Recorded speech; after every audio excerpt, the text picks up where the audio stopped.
देले जहाँफल कि पिलाटी एक अद्भुत प्रकार पशुर आचरण जितेबाला पिलाटी जंगल को चली जाइला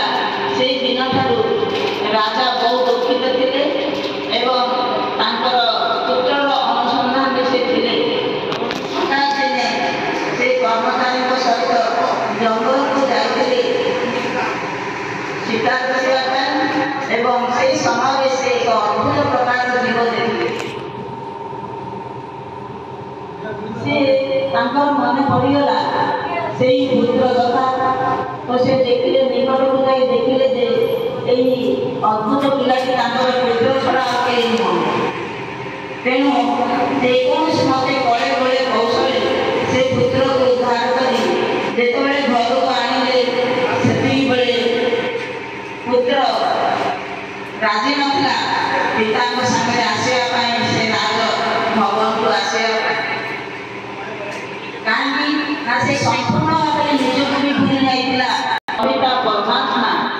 से अजन्मा अकर्ता एवं अभोक्ता अटंते से जन्म मरण चक्र आसंते नहीं एवं कौन सी कर्म करी कर्मर भोग करते ना तेणु परमात्मा यही धरा पृष्ठ आश्चर्य केवल आम मान आम समस्ते सारा विश्व जिते मतमार्ग देखा परमात्मा आज प्राक्टिकल सृष्टि अवतरण करछन्ति एवं निजर परिचय दे कहउछन्ति जे परमात्मा अजन्मा अकर्ता अभोक्ता से आत्मा जमिनी एक शक्ति चैतन्य शक्ति जे कि शांति आनंद प्रेम पवित्र सुख ज्ञान एवं आम जानी परमात्मा सर्वशक्तिमान से सर्वशक्तिर आधार करते एवं सर्वोच्च एवं सर्वमान्य आज तो परमात्मा को भूली जाए भगवान बोली कहला किंतु समस्ते से एक निराकार को मानते जे से ईश्वर अल्लाह तेरे नाम सबको सम्मति दे भगवान तांकरी नाम ही कारण से कल्याणकारी से समस्त कल्याण करने वाला मंगल करने वाला तेणु से होचंते शिव जहाँ आम मंदिर में एक निराकार मूर्ति रूपे पूजा करू एवं तांको ज्योतिर्लिंगम बोली कहुए लिंग अर्थ प्रतिमा एवं ज्योति एक निराकार ज्योतिर्लिंग प्रतिमा को आम शिव मंदिर में शिव को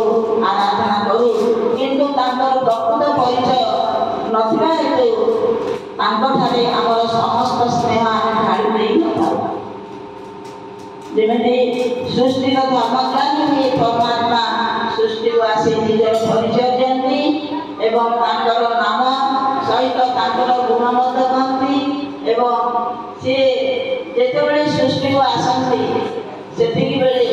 से निजर परिचय दे सर्व आत्मा मान को तांक सहित जोड़िया से आमको शिक्षा दियंती जहाँद्वारा यही प्रजापिता ब्रह्मा कुमारी ईश्वरीय विश्वविद्यालय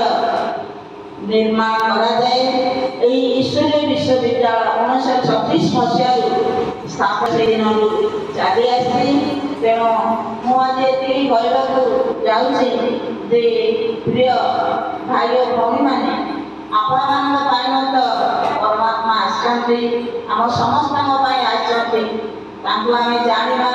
चिन्हवा भारत एक स्वर्णप्रभु भारत जहाँ को स्वर्ग बोली कह देवी देवता मान जो विचरण करेंगे कारण परमात्मा निजे ये सृष्टि आवर्तन भितर कहती जे सृष्टि हूँ 5000 वर्ष जहाँकि वर्तमान समय चली अति घोर कलिकाल नर्क दुनिया किंतु दुनिया में स्वर्ग थिला 5000 वर्ष पूर्वे एवं से 5000 वर्ष अतिक्रम कलापरि परमात्मा आसी पुनर्बार सत्यजुगी नुआ दुनिया स्थापन करुछन्ति आम संतान मान ତେଣୁ ମୁଁ ସମସ୍ତ ଭାଇ ଓ ଭଉଣୀମାନଙ୍କୁ ଏତିକି କହିବି ଯେ ଆପଣମାନେ ମଧ୍ୟ ସେଇ ସୁଯୋଗ ହରାନ୍ତୁ ନାହିଁ। ସେଇ ପରମାତ୍ମାଙ୍କର ଶିକ୍ଷାକୁ ଲାଭ କରି ନିଜର ଜୀବନକୁ ସରସ ଏବଂ ସୁନ୍ଦର କରନ୍ତୁ ଏବଂ ଜୀବନକୁ ସାର୍ଥକ କରନ୍ତୁ। ଓମ୍ ଶାନ୍ତି।